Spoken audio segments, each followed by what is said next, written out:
कहते हैं माँ के पैरों के नीचे जन्नत होती है, लेकिन जब बेटे उस जन्नत को वृद्धाश्रम के गेट पर छोड़ आए तो उन्हें अंदाजा नहीं था कि वे अपने पीछे नर्क का दरवाजा खुला छोड़ आए हैं। बारिश की बूंदें सावित्री देवी के झुर्रियों भरे गालों पर गिर रही थी, लेकिन उनकी आंखों से बहने वाला पानी उन बूंदों से कहीं ज्यादा खारा था। सामने टेबल पर रखा वसीयत का कागज हवा में फड़फड़ा रहा था, जैसे कह रहा हो, सावित्री, तुम्हारा समय अब समाप्त हुआ। 72 वर्षीय सावित्री देवी अपने 500 गज के उस पुश्तैनी मकान के बरामदे में बैठी थी, जिसे अब लोग सावित्री विला नहीं बल्कि करोड़ों की प्राइम प्रॉपर्टी कहते थे। अंदर ड्राइंग रूम से एसी की ठंडी हवा और कहकहों की आवाज आ रही थी।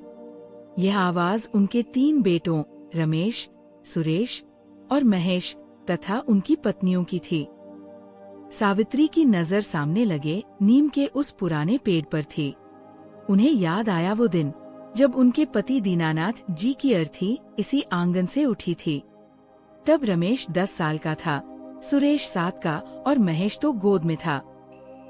रिश्तेदारों ने कहा था, जवान हो, दूसरी शादी कर लो, इन 3 पत्थरों को गले में बांधकर डूब जाओगी।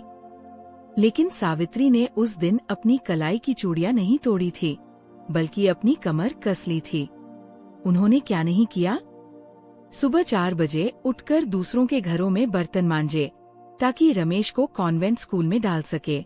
रात भर मोमबत्ती की रोशनी में सिलाई की ताकि सुरेश की ट्यूशन फीस भरी जा सके। खुद कई रातें सिर्फ पानी पीकर गुजारी ताकि महेश को दूध मिल सके।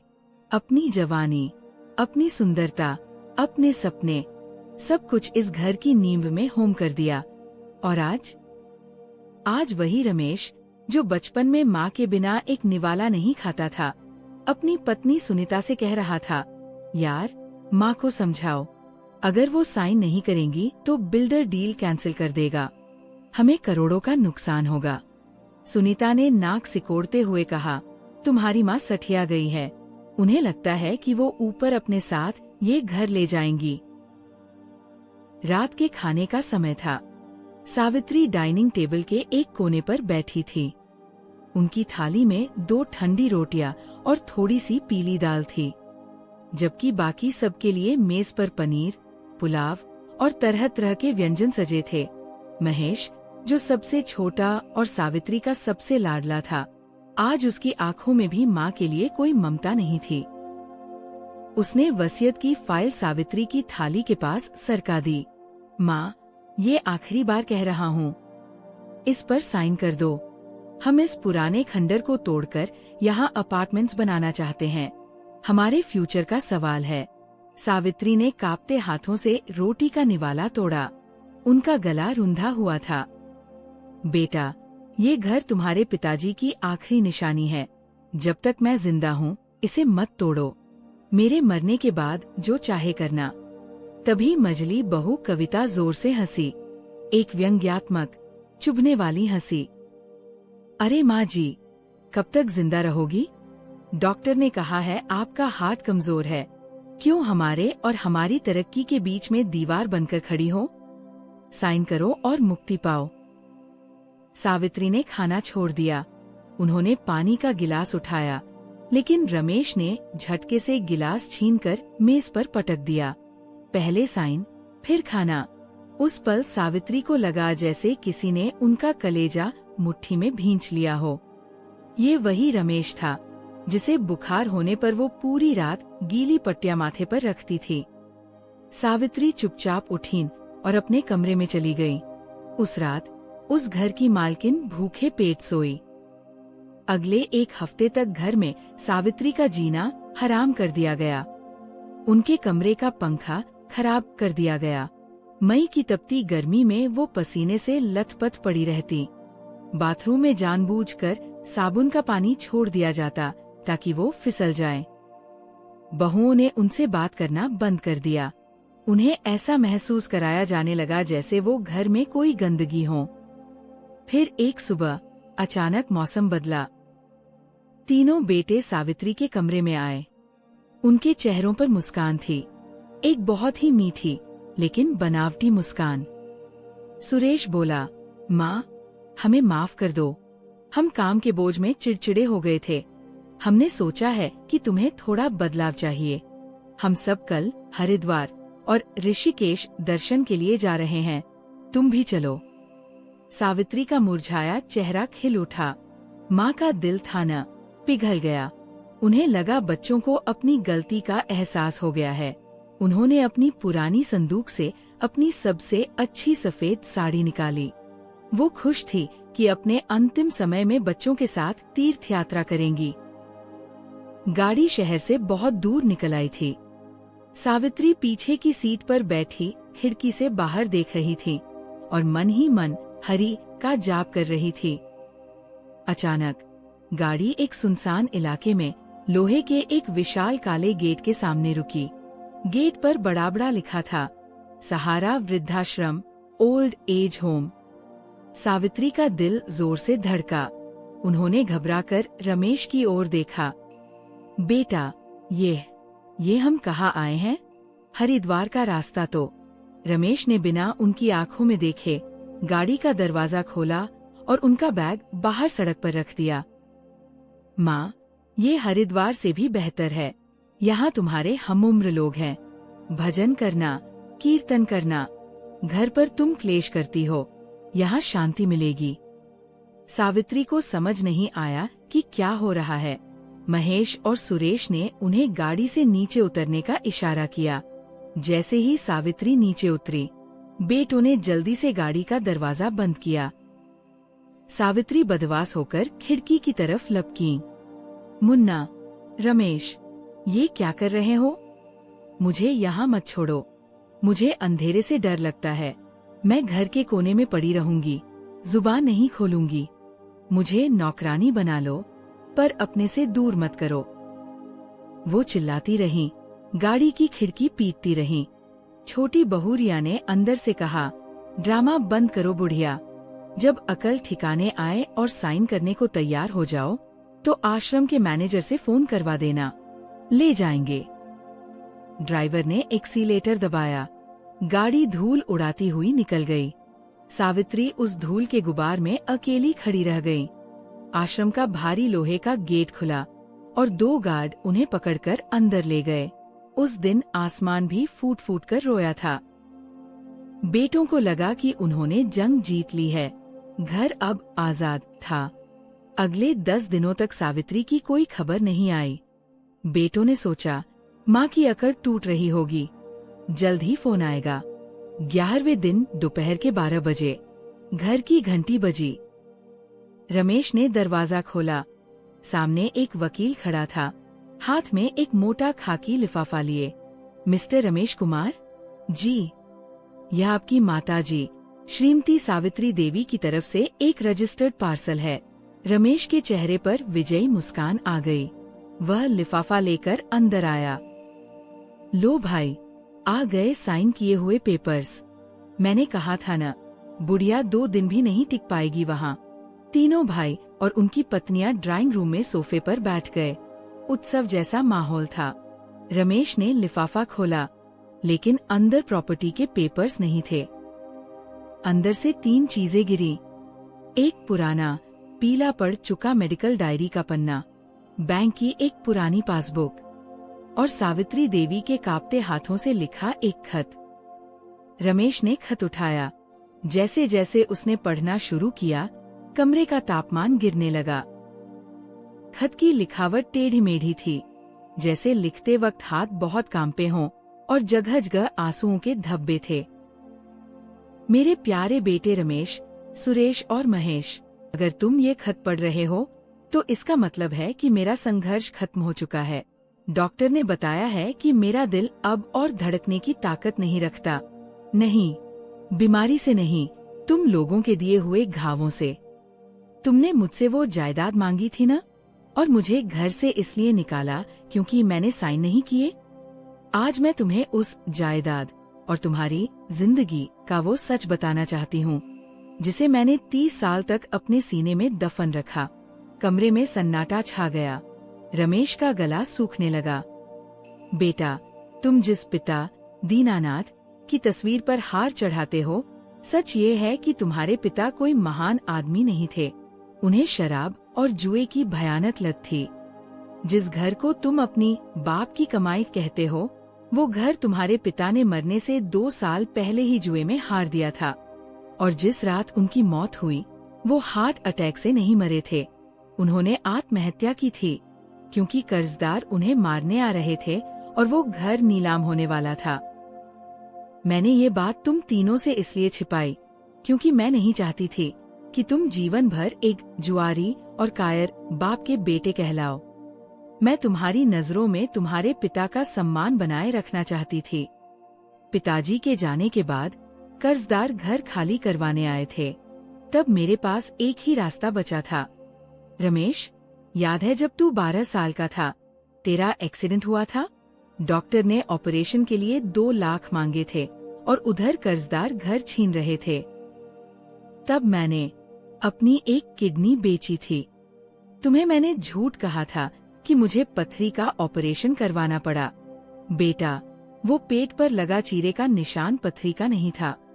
मैंने अपना आधा शरीर काटकर तुम्हें और इस घर को बचाया था। सुनीता के हाथ से चाय का कप छूटकर फर्श पर गिर गया। छन से आवाज हुई, पर किसी का ध्यान नहीं गया। रमेश के हाथ थर-थर कांपने लगे। मैंने 20 साल तक लोगों के झूठे बर्तन इसलिए नहीं मांजे कि मुझे शौक था, बल्कि इसलिए ताकि मैं उस घर की एक एक ईंट को दोबारा खरीद सकूं। तुम लोग सोचते थे कि माँ को गहनों का शौक नहीं है। बेटा, मेरा मंगलसूत्र, मेरी बालिया, मेरी शादी का जोड़ा, सब कुछ तुम्हारी इंजीनियरिंग और MBA की फीस में चला गया। और अब उस घर के कागजों की बात। जिस दिन तुमने मुझे वृद्धाश्रम के गेट पर धक्का दिया, उस दिन मुझे अपनी बीमारी के बारे में पता चला था। मुझे बोन कैंसर है, आखिरी स्टेज पर। हड्डियां गल रही हैं, दर्द होता है, बहुत दर्द होता है। मैं तुम्हें ये बताने ही वाली थी। सोचा अपने बच्चों के बीच रहकर मरूंगी तो दर्द कम होगा, लेकिन तुमने मुझे बेघर कर दिया। शायद भगवान ने जो किया अच्छा किया। अगर मैं घर पर बीमार पड़ती तो तुम्हें मेरे इलाज पर लाखों खर्च करने पड़ते। अब तुम्हारे पैसे बच जाएंगे। लेकिन एक आखिरी सच सुन लो, ये घर कानूनी तौर पर कभी मेरे नाम था ही नहीं। मैंने अपनी वसीयत 10 साल पहले ही बनवा ली थी। उस वसीयत में एक क्लॉज था, ये घर तब तक सावित्री देवी और उनके बेटों का निवास रहेगा जब तक सावित्री देवी जीवित हैं और उस घर में सम्मान के साथ रह रही हैं। यदि सावित्री देवी को घर से निकाला जाता है या उनकी मृत्यु दुखी अवस्था में होती है, तो ये पूरी संपत्ति, जमीन और मकान अपने आप बाल अनाथालय ट्रस्ट को दान कर दी जाएगी। तुमने मुझे घर से निकालकर अपने ही पैरों पर कुल्हाड़ी मार ली है बेटा। जिस पल मैंने उस घर की दहलीज लांघी, उसी पल तुम सब उस घर से बेदखल हो चुके हो। अब वो घर अनाथ बच्चों का है जिनका कोई नहीं, बिल्कुल मेरी तरह। अलमारी में एक छोटी लाल पोटली है, उसमें 5000 रुपए हैं। ये मैंने अपनी कैंसर की दवाइयों के पैसे बचाकर जमा किए थे, ताकि महेश के होने वाले बच्चे के लिए चांदी का कड़ा ले सकूं। अब वो पैसे तुम रख लेना। मैं जा रही हूँ। भगवान से बस यही प्रार्थना है कि तुम्हारे बच्चे तुम्हारे साथ वैसा न करें जैसा तुमने मेरे साथ किया। लेकिन डरती हूँ बेटा, क्योंकि दुनिया का उसूल है, कर्म लौटकर जरूर आता है। तुम्हारी अभागन माँ, सावित्री। खत खत्म होते ही रमेश के गले से एक अमानवीय चीख निकली। आह है। वह सोफे से नीचे लुढ़क गया और अपना सिर जमीन पर पटकने लगा। हमने क्या किया भगवान, हमने क्या किया? उसने किडनी बेची, उसने कैंसर का दर्द सहा, और हमने उसे। सुरेश दीवार के सहारे खड़ा था। उसकी आंखों से आंसुओं की धार बह रही थी, लेकिन आवाज नहीं निकल रही थी। महेश पागलों की तरह अपने बाल नोच रहा था। बहुएं जो कल तक उस बुढ़िया को घर से निकालने की साजिश कर रही थीं, अब थर-थर कांप रही थी। डर के मारे उनका बुरा हाल था। घर जाने का डर नहीं, बल्कि उस पाप का डर जो अब ताउम्र उनका पीछा करने वाला था। रमेश चिल्लाया, गाड़ी निकालो, अभी, इसी वक्त। माँ को वापस लाएंगे। मैं उनके पैर पकड़ लूंगा, मैं उनका नौकर बनकर रहूंगा। बस एक बार माँ मिल जाए। वे सब नंगे पैर पागलों की तरह गाड़ी की तरफ भागे। बारिश हो रही थी, लेकिन उन्हें होश नहीं था। गाड़ी हवा की रफ्तार से सहारा वृद्धाश्रम की तरफ दौड़ी। रास्ते भर तीनों बेटे मन्नतें मांगते रहे। हे भगवान, माँ जिंदा हो, बस एक बार बेटा कह दे। अध्याय 8, खाली कलश। गाड़ी वृद्धाश्रम के गेट पर रुकी। तीनों बेटे दौड़ते हुए अंदर रिसेप्शन पर पहुँचे। रमेश हांफते हुए बोला, सावित्री देवी, मेरी माँ। सावित्री देवी कहाँ है? मैनेजर ने अपनी फाइलों से नजर हटाई। उसकी आंखों में एक अजीब सी ठंडक थी। उसने धीरे से दराज खोला और मेज पर एक मिट्टी का कलश, अस्थि कलश, रख दिया। कमरे में मौत जैसा सन्नाटा छा गया। मैनेजर ने कड़वी आवाज में कहा, बहुत जल्दी आ गए आप लोग। सिर्फ 4 घंटे की देरी हो गई। आज सुबह 8 बजे उन्होंने प्राण त्याग दिए। रमेश कलश की तरफ बढ़ा, लेकिन मैनेजर ने हाथ बीच में रख दिया। रुकिए, उन्होंने मरते वक्त एक कसम दी थी। मैनेजर की आवाज भारी हो गई। उन्होंने कहा था, मेरे मरने की खबर मेरे बेटों को मत देना और मेरी अस्थियां उन्हें मत देना। जिन्होंने जीते जी मुझे घर से निकाल दिया, वो मेरे मरने के बाद मुझे क्या कंधा देंगे? मेरा अंतिम संस्कार आश्रम के लोग ही करें। ये सुनते ही महेश वहीं फर्श पर गिर पड़ा और दहाड़ मारकर रोने लगा। रमेश ने कलश को छाती से लगा लिया, जैसे वो कोई छोटा बच्चा हो। माँ, उठो माँ, मुझे मारो, मुझे गालियाँ दो, लेकिन ऐसे मत जाओ। माँ, मैं अनाथ हो गया माँ। उसकी चीखें दीवारों से टकरा रही थी, लेकिन उस कलश के अंदर की राख अब खामोश थी। वो राख जो कभी एक माँ थी, जिसने अपना खून, अपनी किडनी, अपनी हड्डियां देकर इन पत्थरों को इंसान बनाया था। 1 साल बाद शहर के उस पॉश इलाके में अब सावित्री विला नहीं है। वहाँ अब सावित्री बाल अनाथालय का बोर्ड लगा है। उस घर के आंगन में जहाँ कभी सन्नाटा था, अब अनाथ बच्चों की किलकारियाँ गूंजती है। नीम का पेड़ आज भी वही है, उन बच्चों को छाव देता है। और वो बेटे रमेश, सुरेश और महेश अब शहर के बाहरी इलाके में किराए के 2 कमरों के मकान में रहते हैं। उनकी पत्नियां अब आपस में लड़ती रहती है। व्यापार पूरी तरह ठप हो चुका है, क्योंकि पूरे शहर को उनकी करतूत पता चल गई। समाज ने उनका हुक्का पानी बंद कर दिया है। कोई उनसे बात करना पसंद नहीं करता। रमेश अब 45 का हो गया है, लेकिन दिखता 60 का है। हर शाम वो अनाथालय के गेट के बाहर जाकर खड़ा होता है। गार्ड उसे अंदर नहीं जाने देता। वह गेट की सलाखों को पकड़कर घंटों अंदर उस नीम के पेड़ को देखता रहता है। उसे अक्सर भ्रम होता है कि माँ वहाँ बैठी है और उसे बुला रही है। वो हाथ बढ़ाता है, हवा को छूने की कोशिश करता है, लेकिन हाथ खाली रह जाते हैं। उसकी आंखों में अब सिर्फ आंसू नहीं, बल्कि वो नर्क है जिसे वह अपने साथ लेकर जी रहा है।